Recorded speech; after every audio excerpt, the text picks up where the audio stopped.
Hai, bă, aici ne facem un vlog nou aici cu Paul, cu Flore, cu Vali și cu Mario. Mario, trebuie transmite ceva la oamenii, Mario. Dracu, te-am spălat spate! Hai să le transmite ceva, mă. Aici cu fratele meu David, ne băgăm pe YouTube. Noi suntem gorilile și ne băgăm pe YouTube. Abonați-vă la canalul nostru de YouTube. Dar transmite ceva, mă, la oamenii, mă. Asta e, vă transmit multă bucurie, multe dulcuri și bani, pula. Uite și pe Mario, bă, în vlog. Ce, mă? Hai să joacă, mă. Toți banii mei, Uite-le și pe așa pe un vlog, aici pe YouTube. toți duși banii Bă, mei, pa pe YouTube, bă. dați pe burtă, dați pe burtă. Ia pe la tine. Filmează-mă, bă. Aici cu fratele meu David. Aici pe YouTube.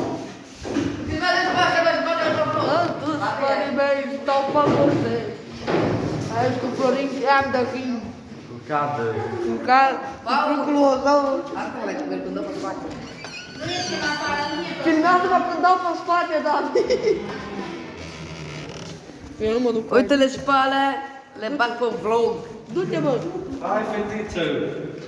Fetiță, hai! Hai, da, Vali! Ce faci în cap?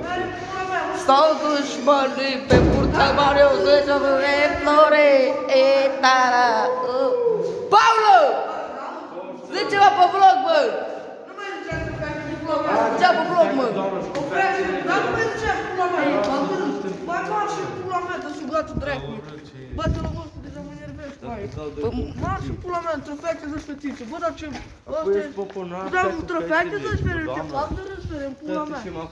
Dar eu să-mi bag pula, acum mă supă pe tine, să-mi bag pula mea. În trofeace de fetiță. Dar nu mă bacheți, mă, aici pe vlogul meu, mă. Normal, vere, de fetiță, vere, tu ce ești? Asta nu-ți glume, vere, de fetiță. Dar în pula să vezi?